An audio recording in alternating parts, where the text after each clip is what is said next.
Welcome to Magic and Mysticism, the podcast. Starring Tommy Burnett. Where every Friday afternoon he interviews a mystery performer, while they discuss the subject of magic and mentalism as an art form. Today's guest is Steve Spade, Master Magician, and the Houdini of Ireland. So please sit back and get comfortable, as I introduce your host, Mr. Tommy Burnett. Hey guys, welcome to episode 4 of Magic and Mysticism, the podcast.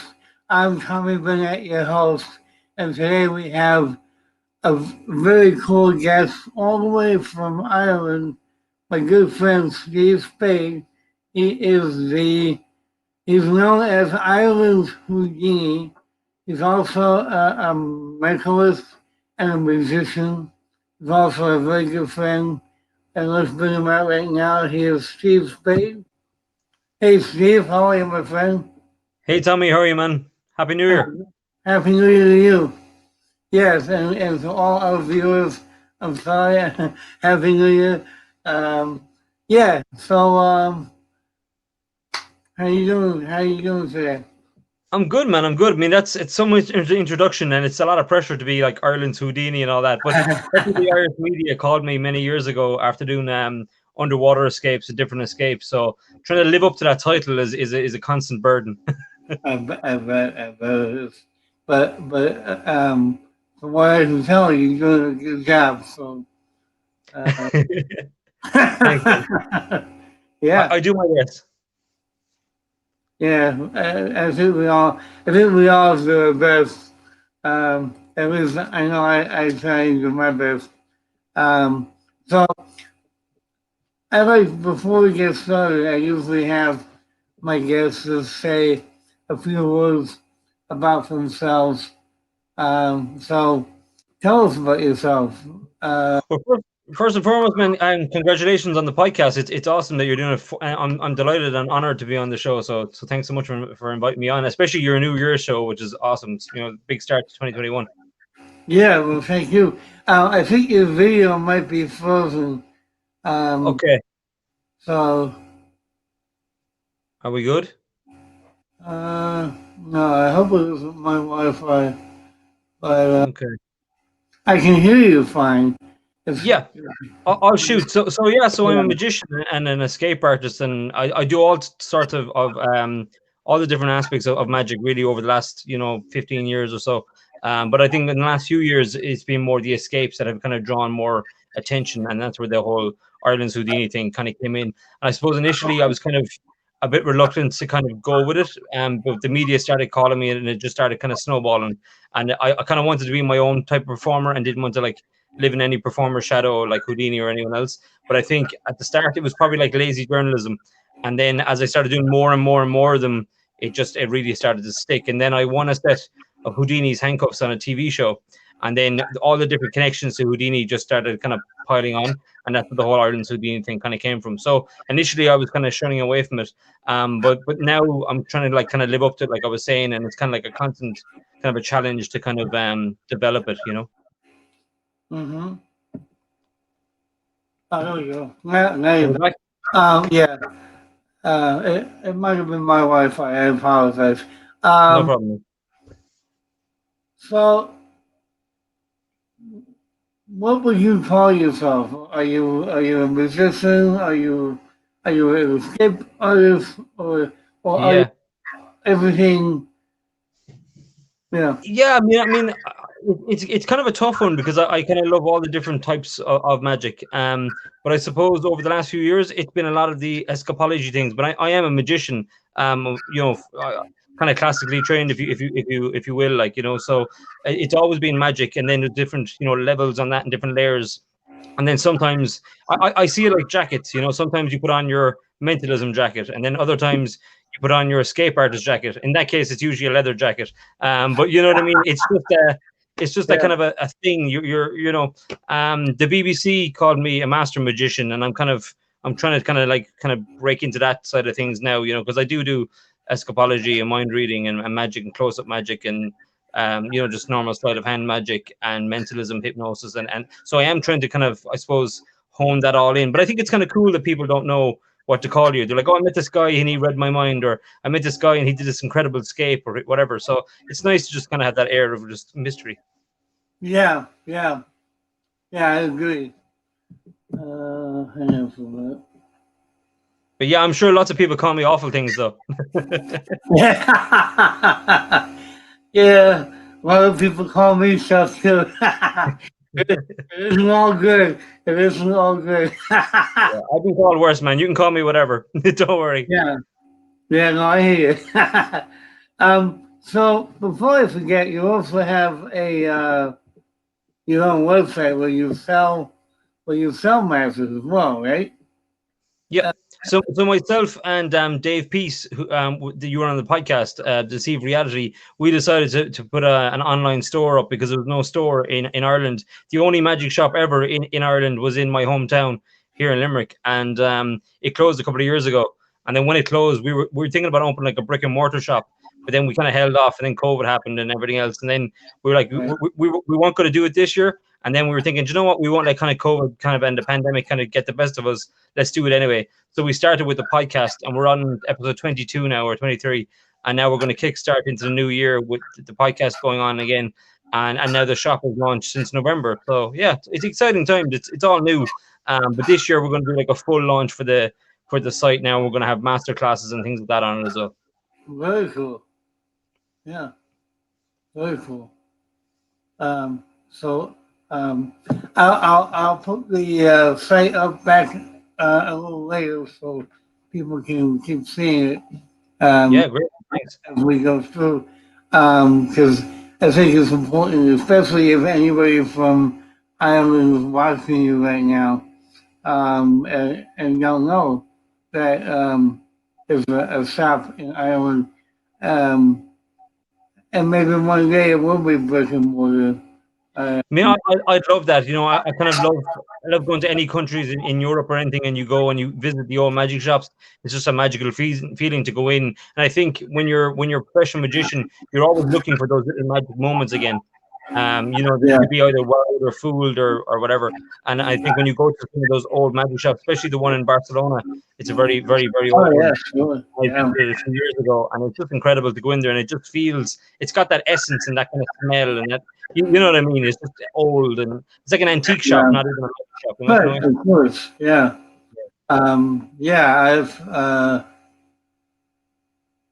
I've been to magic shops all over the country.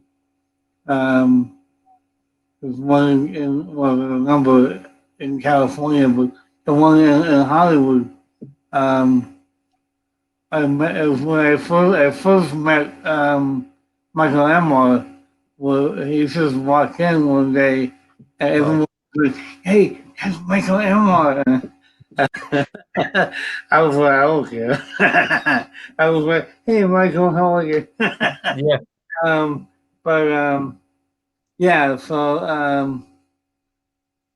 I love walking into a magic shop and getting that smell, because they all have that smell of, like, you know, cardboard and yeah, it's like an essence. It's like I know exactly what you mean, but it is cool, you know, and some of them have so much kind of history and kind of culture around the shop and around the people who've either worked in the shop or people have been associated with the shop or the brand or the industry or whatever. So it's always amazing if you go into a magic shop and you meet a magician, you know, and it's not just a guy behind the counter, it's actually a magician. It's always an amazing experience just to kind of have a chat, and that's how we met when I was in New York. We met in the magic shop and we just got chatting, and then that's kind of like how a lot of magicians meet and kind of expand their network kind of globally. That's right. Yeah. I actually forgot that. Yeah, I was looking at Phantasma. Yeah. Mm-hmm. Yeah. So, what got you started in magic? Were you inspired by someone or something? Yeah, I was. I mean, I think I was always kind of into magic, even before I kind of knew what magic was. So I was one of those kids who was like really curious about everything. So it's probably a pain in the ass, really, to be honest. But it was more of like asking questions about everything and wanting to know how things worked. My dad was a mechanic, so he was always taking stuff apart and putting it back together and stuff. And that was always that around me, and I was always watching and kind of learning without even realizing I was learning, I guess. But so that kind of curiosity of like knowing and wanting to know how things worked, in the inside of it, would say, was always there, that curiosity. So I think I was more curious than into magic at the start. But then I started seeing magic on TV, like David Copperfield and things like that as a kid. And nobody in the family was like really into magic, my immediate family.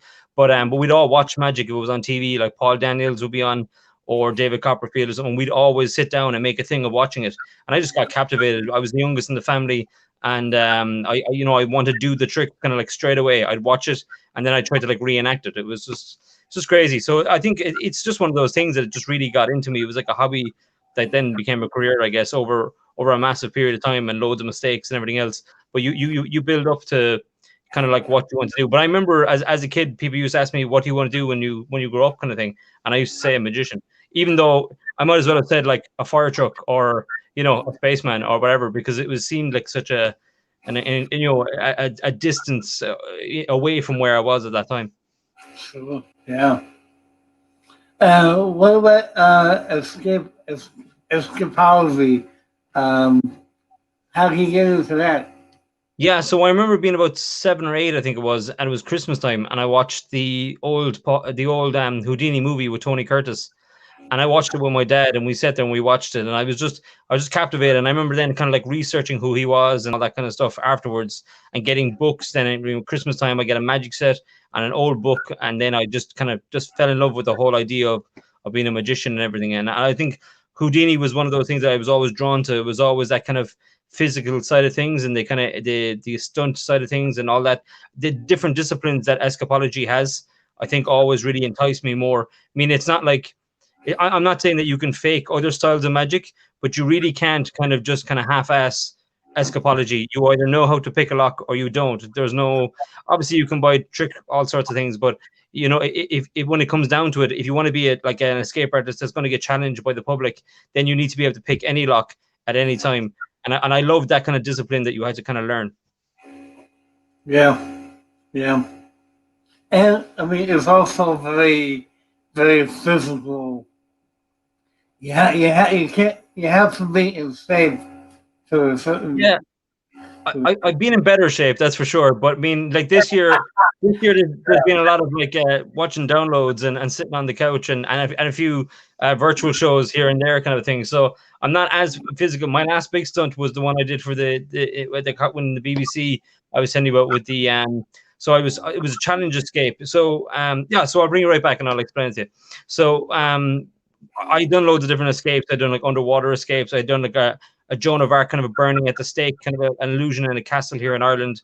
I had done other different TV spots and things like that, and I'd done like a blindfold drive and other ones. And then I decided, I was talking to my dad, and I was like, maybe I should let the public start challenging me now.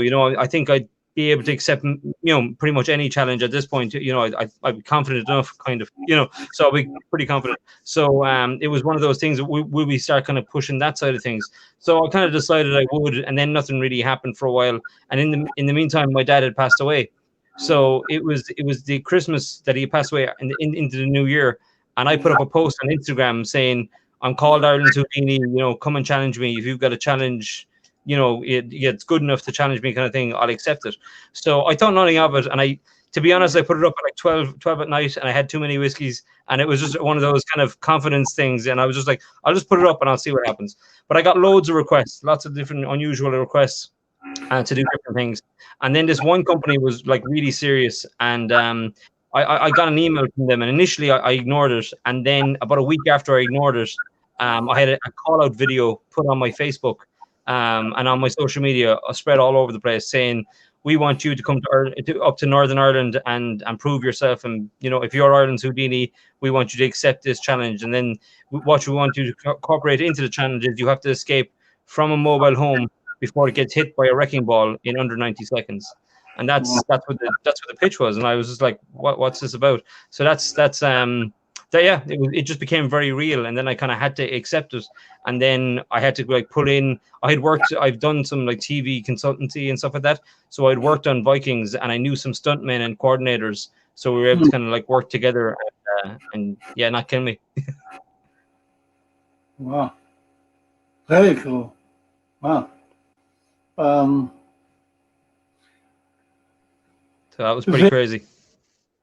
Yeah, no, I bet it is. Yeah, I mean, I've done some escapes, but probably nothing as big as that or anything else that you've probably done. But I had to give it up because I'm not in the same shape that I was in, 25, 30 years ago. Um, but I do have in my collection. I do have a few handcuffs and straight jacket from. Sorry, Tony. The video is froze on your side. I'm only getting some of your question.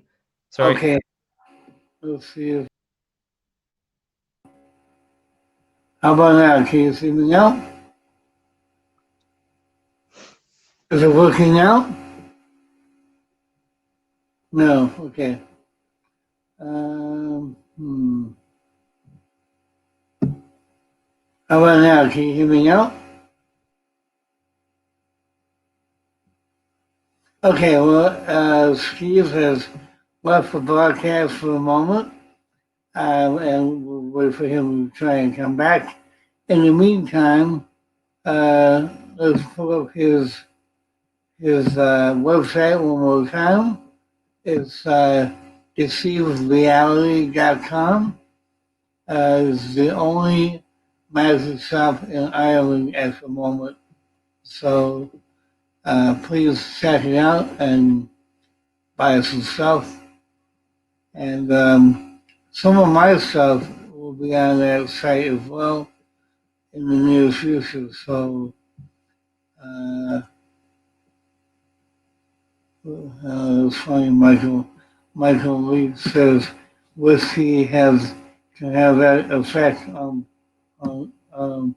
whiskey has that effect on him too. That's funny. Yeah, I guess it is for me also. Let's see if there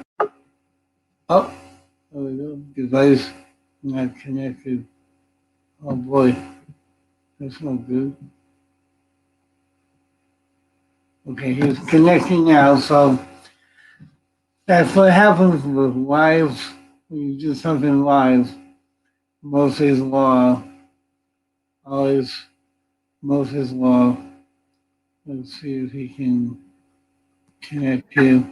There he is. Can you hear me? I can hear you. Can you hear me? Yeah, man. Sorry about that. It completely froze on your end. I missed all that question. So, shoot. Sorry. I was just talking about me. I was just talking about me. Um, uh, this is more about you. So, why don't you tell me your favorite story about magic that happened to you somewhere in your career? Something that bad that happened. Something. Your favorite thing that happened to you. My favorite thing. Oh, Yeah. definitely some highlights. Some of the stunts. I mean, I was some of the stunts that I've done have never been done by anyone in Ireland and stuff like that. So some of those things are great. I mean, they always get like great publicity, and there's always a great challenge aspect from it. When I won Houdini's handcuffs in that show, Baggage Battles was amazing. So the TV producers asked me to be on the show and to appraise a set of handcuffs that they thought were owned by Houdini. They had paperwork and stuff, and they had a book by Bram Stoker and things like that. So they came to Ireland and they wanted to film their episode here. So I went up and I met them, and I met the producers, and the producer rang me the day before, and he was like, maybe just bring a rope or a chain, and then when the credits are rolling at the end, you can just do an escape or something, and it'll be great footage. And I was like, yeah, sure. What would you like me to do? And they were like, we heard about this 100-foot rope escape. Could you do that? And I was like, yeah, I do that all the time. So I was like, yeah, sure. Let's do that. And it's a real, classic piece of escapology. So I was like, standard rules kind of apply. You escape in less time than it is to get tied up, kind of a thing. And and they were like, do you have your best time? And I was like, yeah, about 52 seconds or so. And they're like, that's perfect. It'll run to the credits, and that's ideal. So I was like, cool, perfect. So I went up, and they had the handcuffs, and they asked me to appraise them on the show. And I looked at them and I did a bit of research and I asked other escapologists and stuff how much do they think they were worth and the quality that they were and the condition that they were in. So we kind of estimated roughly between 8 and 10,000 in around that. So what we were saying that if it was a collector's piece and if you were missing it in your collection, obviously it'd be worth more. It'd be priceless to somebody who really wanted it in their collection, kind of way. So so the show went along anyway, and they decided that they wanted to kind of spice up the show, and they were like, maybe we can challenge you, and if you get out in less time, we'll give you the cuffs. So I was like, okay. And then they were like, if you fail, you'll give us what you think they're worth. And I was like, okay. So so then I was like, I wish I told them a better time, and I wish I told them they were worth less money for sure. But I accepted the challenge, and the guy that's on the show, he pretty much hogtied me. It was a standing tie, and it was pretty hard. But I got out in 48 seconds. So on the show, they had to hand me over the handcuffs, which is great. Nice. Yeah, and another highlight was performing for Mike Tyson. He was in Ireland, and he was doing an audience with Mike Tyson, going around telling some of his career highlights himself. And I was invited to perform and warm up the crowd. So there was an Irish boxer and a promoter who invited me to come on the road tour with them. So I did some of the events with them when they were here, and then I got to meet Mike, and my brother was with me, and we both got to like meet him for a little while and hang out. And I just did a little bit of like sleight of hand, very simple stuff for him. But he loved magic. He was captivated by it, and talking about like Muhammad Ali doing magic and all that. So it was amazing. Wow, that's really cool. Yeah. So going to the other extreme, what is the scariest thing or the worst thing that happened to you in magic? So one of the worst things, and there's loads, because being an escape artist, as you know yourself, Tommy, I know you did some in some of your earlier career. You're always getting injuries. You're always getting a bruise here or whatever there. But the show must go on, and you have to keep performing. And you could have your whole thigh could be bruised, but you keep going on stage and you keep going. But I remember one time very early on in my career, I did a straitjacket escape in a shopping center in a shopping mall for a charity event. And they put me in the straitjacket and they chained me all up, and the crowd started to gather, and they were raising money, and there was collectors with buckets, and they were raising money for this charity. And I started doing the escape, and the music played, and I started getting out of all the chains first, and the chains dropped to the ground. And then I did a straitjacket, and I was working the crowd a bit, to kind of get a bit of energy in there. And I started escaping out of it, but my thumb got caught in one of the belt loops. As I put my hand through to get out, it pushed my whole thumb out of the socket. I completely dislocated my thumb. So this was only like the chains were off, but this was only like 10 seconds into the straitjacket. It was like pretty much the first move. So my thumb now is like hanging around like this, like inside my hand, inside the jacket. I can feel it. So I know it's agony, and I'm just kind of brushing over it. Okay, I gotta get out. So I keep on going, even though there was no danger in it. There was a danger of like not getting out with a busted hand. So there's a whole crowd of people, and I get out, and I get it slowly over my head, not my best work, throw it on the ground, and my hand now is starting, I can feel it starting to like throb and everything else. And people start walking up to me because I got out of it in like record time and everything, all that stuff. And they want to shake my hand. So I had to stand there and let people shake my busted hand. It was agony, man. And they were just queuing up to like shake your hand and pat you on the back. And I was like, and the last woman like noticed, like in the crowd, she noticed there was something wrong. And I still to this day don't know who she was, but she went to a drugstore, like a pharmacy, and she got me an ice pack and stuff. And I literally grabbed it. I just said thanks. I took it, and I ran like a fire escape, and my whole hand had like blown out. It was nasty. I had to get physio on that hand for a couple of months afterwards. But I've had loads of injuries and different things. Yeah. Passing out when you have to learn how to hold your breath underwater, all that kind of crazy shit. Yeah. But the key thing to that, I mean, there's a lot of magicians out there, and they're like, I'll just do an escape and it'll be good publicity, and it is. Don't get me wrong, it really is, and it will get your name in the papers. But like a messed up stunt is going to get you in the obituaries, and it'll still be in the papers. It's just for all the wrong reasons. So if you're going to do something, have a crew around you, have people who know. Never do like a test type thing, like holding your breath underwater on your own or anything like that. I mean, obviously it's kind of common sense, but a lot of magicians have died doing dangerous things because they maybe the ego or whatever it is just goes to their head, and they're like, I can do it all by myself. and it's a recipe for disaster. Absolutely. Yeah, I've known a few people who are no longer with us because of that. So Yeah. yeah. So this past year, 2020, has been difficult for all of us. How has COVID and quarantine affected you as a performer? And what do you think about performing virtually? Sure. Yeah. I mean, the start of the year was such a kind of a dates were still kind of coming in, and people were still booking things, and it was kind of a kind of a slow burn, that that initial bit. So we didn't really know it was going to like be full lockdown for like the whole year, as nobody really knew. But as some of the bigger festivals that we do throughout the year and things that started to cancel, then we knew that it was real. And there's one that we do every year called Electric Picnic, which is like a big festival, a rock festival, a music festival, music and arts. So I've always performed there with a band called Jerry Fish, and all the he's lots of different sideshow acts and different stuff like that. So it's a big theatrical piece and it's done in a big top inside the thing. And when we knew that that was starting to like get maybe it's going to be cancelled, and that was in September, then we knew that this is it. We're here for the long haul, this time. So yeah, I mean it was a kind of a learning curve straight away. I was super reluctant to do anything virtually at the start, because my escapology and that side of me doesn't really translate in that way. I didn't see any magicians even try to do an escape or something online. So what I did do in my virtual shows, I think I was the only one, is I actually did a pick locking routine type thing within the show, and just kind of explained a bit kind of who I was, and there was a Q&A bit where people could ask me questions about my stunts and other stuff like that.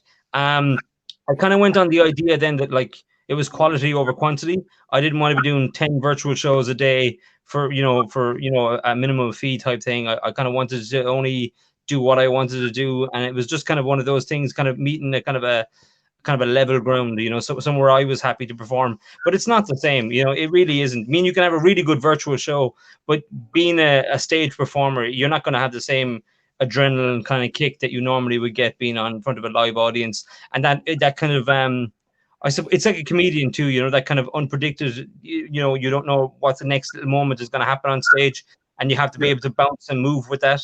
You don't really get that in the virtual world. So I think a lot of performers, some of the performers that we've had on the podcast, including yourself, were talking about it, and so many of them were so used to big stage and big theater that they were like, the virtual world isn't really for us. We're just going to hold out. But I mean, a lot of magicians had to adapt and change and get online. I mean, obviously it's a learning curve for everyone, as well as the client booking. They don't really know. So I mean, anything on virtually is probably good to them because they don't know what good magic is. So there's probably a lot of kind of spiked egos at the moment. Guys thinking that they're much better than they are, but the reality is when they go back on stage, could they deliver even anything close for like 2 hours instead of 20 minutes? Anyone could be a rock star for 20 minutes. Right. Yeah. Yeah. I feel the same way. I mean, I feel lucky because I've been in front and behind the camera for years, so I feel very comfortable performing in this venue. But Yeah. a lot of people had a really hard time transitioning from the stage, because it's almost like going from stage magic to close-up magic, and that's a big jump. Sure. I suppose if you have a little bit of background in TV in general, performing on TV and kind of knowing cameras and angles and stuff like that, it's an easier transition. I mean, some of the virtual shows that I did were great. They all kind of went up in level as I did them. I was really kind of like questioning everything that I did performance wise on it. I was like, will I do this? And I didn't want to do, I didn't want to just run online, buy 10 tricks from Deceive Reality or any other magic shop and just throw them in and be like invisible deck and whatever, So I wanted to put in real sleight of hand. So I put in like a chop cup routine. I put in like a build switch. I wanted to actually show them real magic in that sense. I didn't want it just to be, and I added the hand picking routine, the cuff picking routine. and a padlock routine and other stuff that more kind of who I was. Because every time I saw a clip of a virtual show, everyone was doing 21st Century Phantom, or everyone was doing an invisible deck, or a one card equivoque, or whatever. And then obviously the whole black art thing, just went crazy. But it's amazing that people were using this very, very old technique, but thinking that it was a modern technique, like it was made for Zoom, but it was made at the wrong time. It's just amazing. So it's brilliant to see so many people adapt and change it. But I can't wait to get back live on stage. Yeah, me. I miss it a lot. Sure.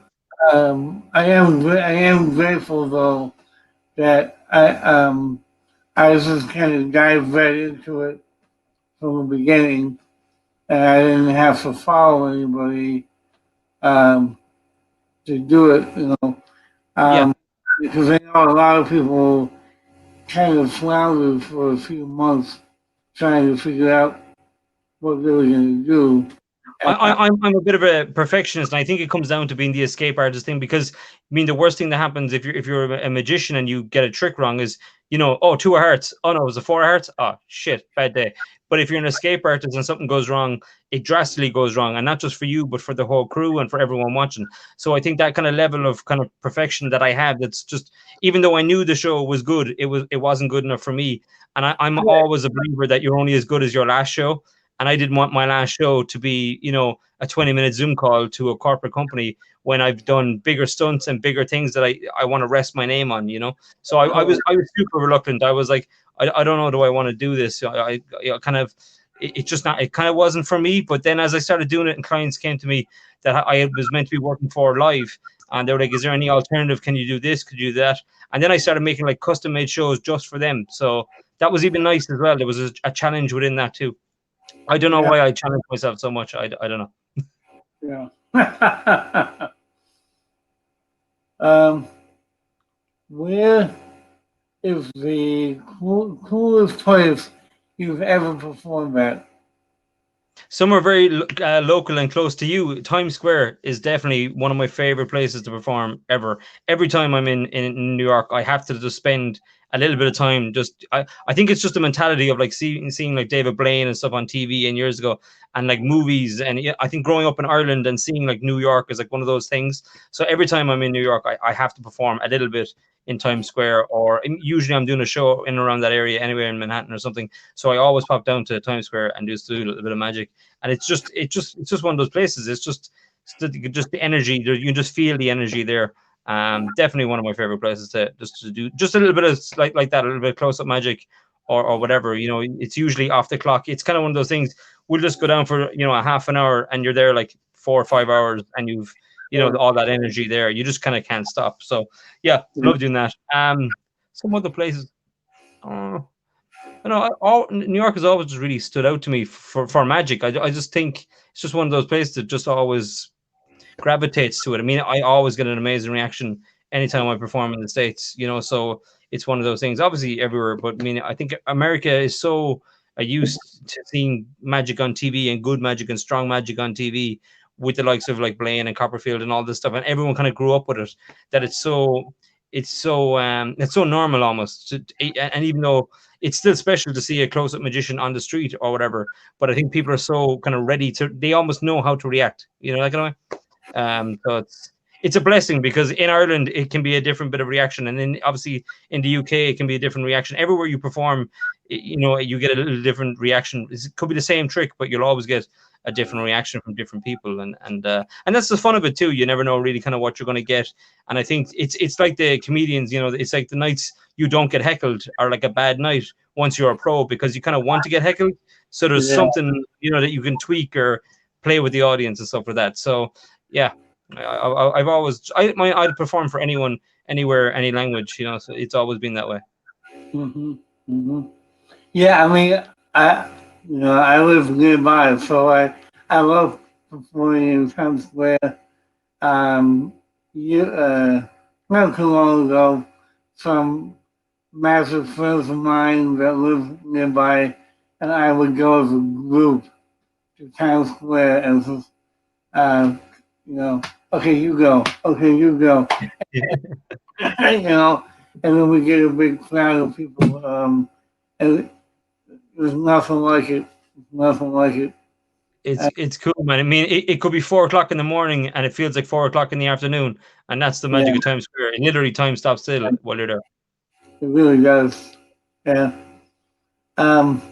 So if somebody came up to you, like a younger person came up to you and said, I want to do what you do," what would you advise them to do?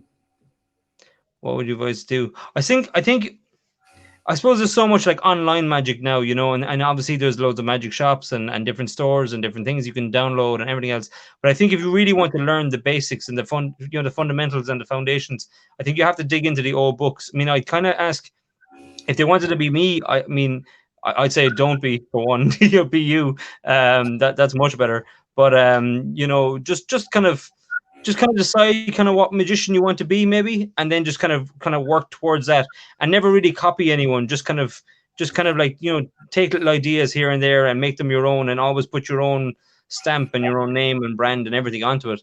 But that's what I'd recommend them do. Just kind of dig into the old books and kind of have a rough idea kind of what kind of magician they want to be. They can always jump in and out of any parts of the art form.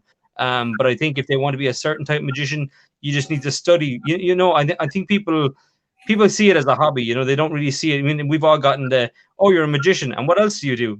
And it's that, Mick Jagger doesn't get that. People don't go, oh, you play the guitar. That's nice, Mick. You know what I mean? They Right. know he's a superstar, and that's it.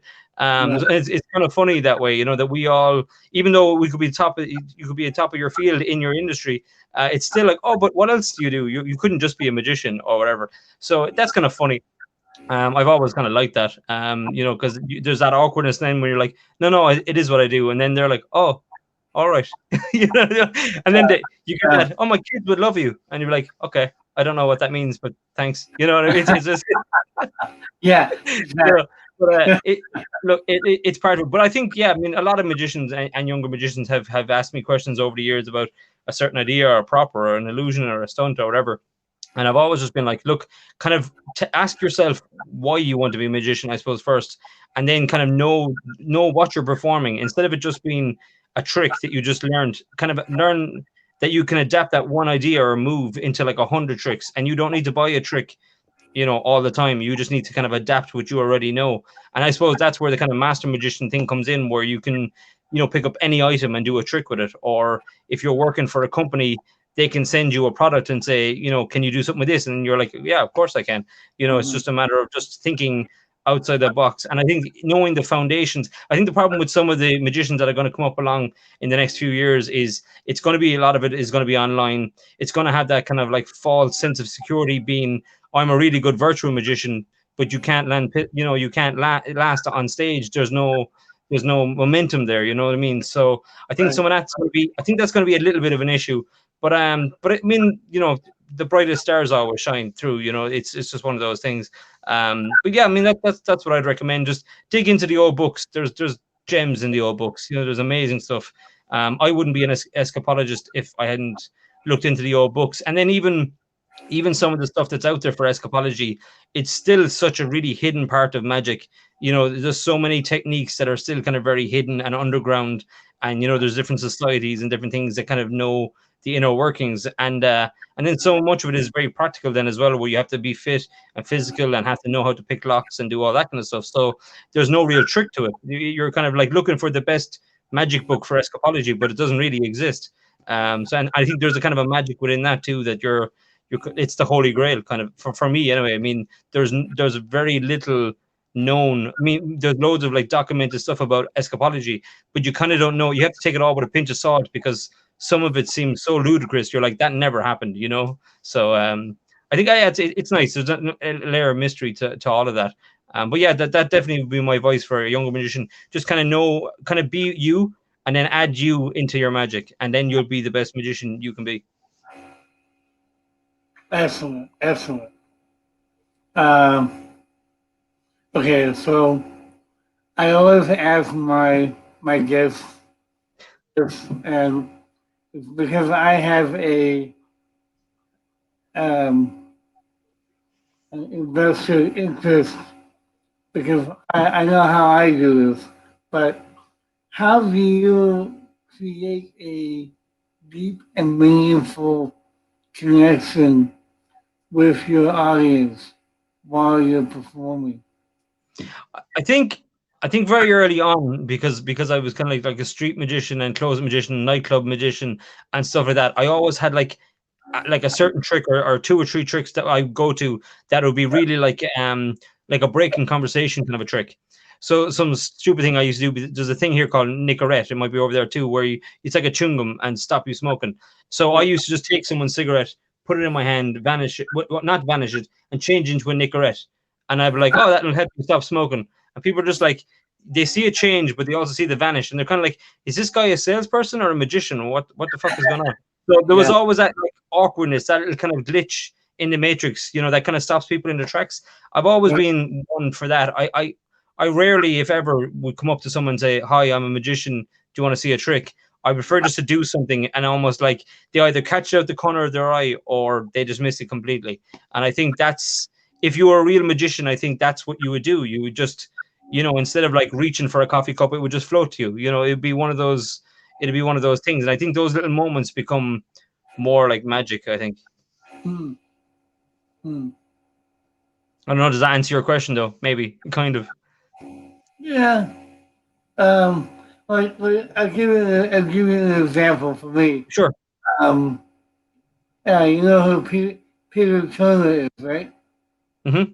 Okay, so in one of his lectures, he said if I had 5 minutes with somebody and I had a choice to either do a trick or make a connection with that person, I would make a connection with that person. And that really hit me hard. Um, and my mentor, Kenton Nepper, who will be on next week's show, um, Cool. he's all about making a connection with the audience through magic. Yeah, I think like what for me, I mean, I suppose when I started, like I said, it was more of this kind of like interruption type thing, and then when I got on stage, I suppose I wanted to be the serious Darren Brown or the serious magician, but I had a kind of a comedy background, and I suppose I'm just Irish as well, and I'm just there has to be a bit of crack in it because if it's not, and crack for anyone that's watching who isn't Irish, crack is fun in Ireland, okay? Crack and Cole is just Irish and it's just music and fun, so it's not crack like you think. We had a whole problem with Daniel Garcia with that. It was so crack is just fun, but just a disclaimer. But it's just that, I mean, you have to throw in a bit of comedy. I think if you hit them really hard, and I suppose if you don't win over your audience quickly as well, it kind of doesn't matter what great magic you're about to do, because if they don't like you, they're not going to like the magic. And it's kind of like the theory in movies, where if you're watching a horror movie or something, and a couple of minutes in, something happens to a character, but you don't really care because there's no rapport with that character yet. You're like, I don't know who that was. That's irrelevant. You know what I mean? And you just they kind of missed the bit, and that's kind of like a movie that missed the plot, and that's the difference between a good movie and a bad movie. And I think Yeah. it's the same. It's the same for what we do. If we can't gravitate with the audience, and it's instead of just doing a coin trick. I mean, Copperfield did it so well with the grandfather card trick. I mean, it's just a card trick, but he makes it about a story, and now people can relate. Oh, I've got a granddad. Oh, maybe he did a card trick for you, and now everyone is on the same level. Yeah. You're not the magician just doing the incredible or the impossible, and it's all ego driven and everything else. Now you're being human again, and now you're showing really who you are, kind of deep down. Yeah. Yeah. That's what I'm talking about. Yeah. Yeah. But I think a great way to connect with anyone is just to be vulnerable with them. You know what I mean? I think that there's so much of I can do something and you can't in magic, and it's definitely the wrong approach. All the best magicians know how to that make the magic not about them at all. Put the magic totally into the spectator's hands or into their mind, and what they perceive is what the magic is. But there's so many magicians that are ego driven, where it's just like, no, I'm the great and powerful magician, but you're not, man. You're doing double lifts. Calm down. Right. Right. Yeah. Yeah. Oh, exactly. Yeah. Well put. Yeah. So I guess my last thing is when you do an effect and you frame it in a certain way. How do you frame your effects to uh, make your audience have a better reaction to it? Like we were just talking about the difference between just doing a trick and doing a trick that's meaningful. Can you elaborate on that by talking about how you frame and I think if you can, I mean, it's not just patter. You know, sometimes you see patter, and it's very good patter, and it does kind of make you kind of gravitate towards the effect.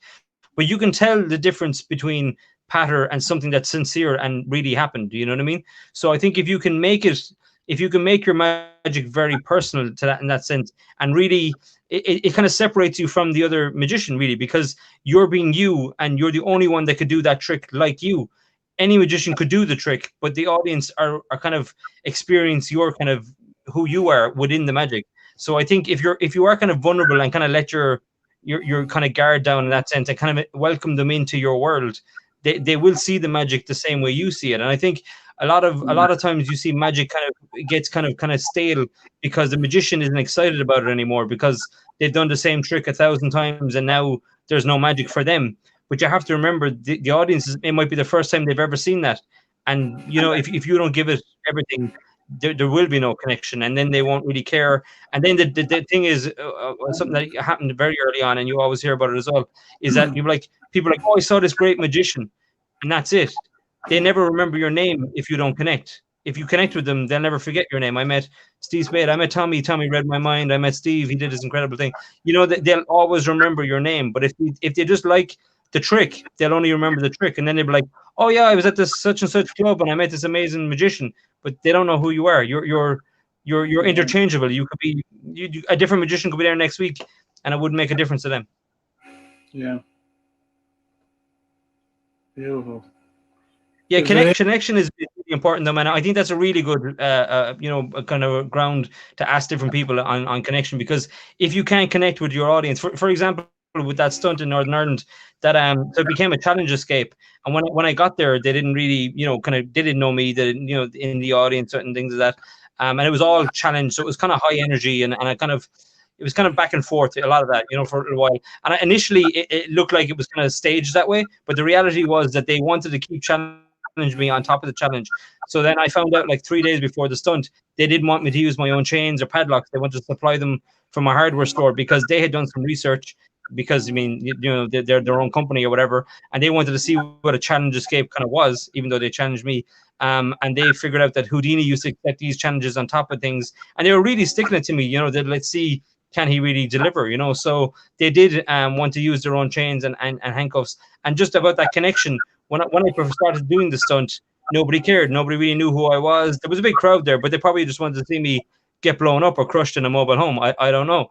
There was that level of conflict there. You know what I mean? So, but when the stunt was over and the flare went up and I was gone and the big explosion and everything else, I appeared inside with all the crowd, took back my hoodie, and I'm there with everyone. And these people who didn't know me a half an hour ago are now queuing up to get bits of the mobile home, bits of wood signed. Kids are queuing up for bits of signed. There's old women and people coming in, giving me hugs. They didn't know who I was. So that connection happened because there was suspense and energy, and it all kind of dissipates into that, that kind of crowd kind of mentality of you want to see something. Everyone wants to see the kind of the bad thing happen because that's the kind of essence of escapology. They're like, something dreadful is going to happen. I hope it doesn't happen, but it'd be great if we saw it. Like there's that there, that balance is there, and you're kind of playing with the audience with that. You know that, and they know that, and you just want to see how far you can bring them down that garden path. But that level of connection was there, and it really did take me by surprise because initially there was like kind of no connection. and they didn't know who this guy was. He was coming up doing this thing and all this kind of stuff. It was in all the papers and everything else, but there was no they didn't know who I was as a person. They just saw me as this person doing this challenge thing. But then when it all came to pass, there was queues of people for, you know, autographs and hugs and whatever else, because they had lived through the whole, you know, kind of from start to the finish, and all that adrenaline was in them, and that connection was there. They felt what I felt, and when I escaped, they escaped, and it was cool. It was a cool moment. That's great. Is that on video, anyone? Yeah, I'll send you a video, a couple of links to it. Yeah, 100%. Yeah, I'd love to see that. Yeah. We were going to do 2 more stunts this year, but with COVID, they didn't happen. And we're expecting our first baby, so it's probably a good thing that I didn't get blown up this year or anything else. Yeah, probably a good idea. Would you be willing to perform something for us? Something for you. I wasn't prepared to do anything, but that won't stop me. What I always do is just about connection and things that you said. I was a big fan of Paul Zenon in the UK when I was in my early teens, and my mom knew this. And when I was 18, she had a ring made for me with all the hearts, clubs, spades, and diamonds. I don't have it on me at the moment, but that's the one that she had made for me. I have a different one now, and one that I got in New York. But I had this one then made, which is just a spade. And I remember Paul Zenon had something quite similar to it. And when Mom had it made for me, she engraved in the inside. I can't get it off. She engraved on the inside. She engraved the word "believe" because of the connection that the word "believe" has with Houdini.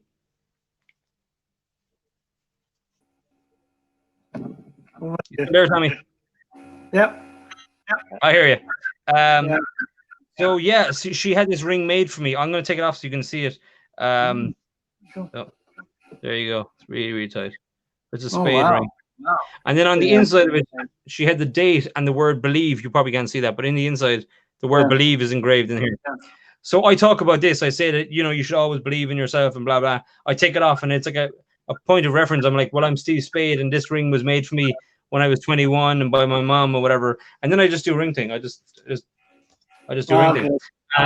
And then I talk about that, and then I talk about, you know, so if people catch me on the hop, that's what I end up doing. But I make it about, you know, personal, about me. I give them the explanation of the ring, what it means to me, the ring, and the word "believe." So I do the effect a few times, and, you know, about seeing is believing and all that kind of stuff. And then I take it off, and then I show them the word, and you know, and then I might explain the word "believe," that the connection that it has with Houdini and all that stuff as well. So it's one of those things just to kind of draw people in. It's a nice quick piece. You'll kind of always have a ring on you. Sometimes I do. Sometimes I might do a quick coin trick or a coin effect, coin on shoulder or something like that. But yeah, I mean, you always have to be ready. There's nothing worse than be like, you know, do a trick and you see a lot of this going on. You're meant to be, you know, quote unquote, you're meant to be like the master of the universe of magic and all this, and you're like, oh, I don't have my Svengali deck. I can't do a trick for you today. See you next time. You know, it just doesn't make sense. So. Yeah, I kind of like just to do something like that, like a ring thing, or just something quick, that's just kind of organic enough that it seems like it could just happen, instead of it being like, you know, take out a prop, take out a deck of cards or whatever. But a one card equivocate type thing, or you know, something like that is always nice. Obviously, if you've got some business cards on you, you can do a vast amount of effects and different things like that. But yeah, I mean, it's always good to do something. Sometimes people don't even want to see a trick as well. If they recognize you from something, they might just want to talk to you. They might just, it used to happen to me a lot. Be like, you know, a guy would come over with his kid, and he'd be like, "Oh, my kid saw you on such and such or whatever. Would you just someone to take a picture with the kid or talk to you, whatever?" And I was like, "Oh yeah." But you'd find out really that the dad wants to talk to you. He's just using his kid to, you know, so or the mom or whatever. So that's always fun. Like, oh, show something to the kid. But I used to carry like you know, like a silk and do vanishes years ago and different things like that. But as escapologist, there's very little in that sense that you can do. So, but it is cool. Like I sometimes I do a thing with a key as well. So just tie in the escapology side of things. But yeah, I mean, you always have to be ready to do something. Yeah, absolutely. Is there anything we haven't talked about that you might want to close with? Just that time actually, that we just because it just jogged in my memory again the other day, was when we were talking when I was in New York, and then I visited Houdini's grave, and we wouldn't have found it, man. We actually wouldn't have found it if it wasn't for you, and it was so good to get somebody. A friend of mine, Richie, drove us out there, and we finally found it, because I've been in New York a few times, and I tried to find the Houdini, even the graveyard, and I couldn't find where it was, because it's not the easiest thing to find, especially if you're a tourist and you don't know Queens and everywhere else. But it was awesome. It was such a no pun intended, but it was such a magic moment to be there and just pay respects to a man, that was long before my time, that has, really kind of stamped his style of magic on my magic, or vice versa. Which is amazing. And it was just one of those moments, and it was so cool then to meet you and then talk about it, and then you had the same kind of. That was really, really cool, man. I really appreciate the directions and everything, because for people who don't know, Tommy was like nearly drawing me a map of the fucking graveyard. It's like he'd been there like a million times, because he was like, okay, so you go here and you go here, and there's like a little bridge, and everything. And I was like, and it was perfect. I was reading out the instructions on the way out there, and I was like, Tommy's been here a lot. That was awesome. I have. I try and go at least once a year, pay my respects. From my friend Jim Carter, who's been watching, he likes your ring. He says that is cool, and it's a play with your name. So you probably already know that, but thank you, Jim. So Steve, I want to thank you for being on the show and for being my friend. And if you just hang out for 1 minute, because I want to talk to you after the show for a minute. Thank you again. And ladies and gentlemen, this has been episode 4 of Magic and Mysticism. Next week, I'm very proud to have my friend and mentor, Kenton Knepper, who is, he has been dubbed the godfather of mentalism, but he's more than that. He's a magician, he's a mentalist, he's a musician, he's a very amazing man, and I'm very happy to have him next week on the show. He's influenced many musicians and mentalists around the world, including myself. And I really suggest that you tune in next week for episode 5. And with that, I wish you all a happy new year, and I'll see you next week. Take care.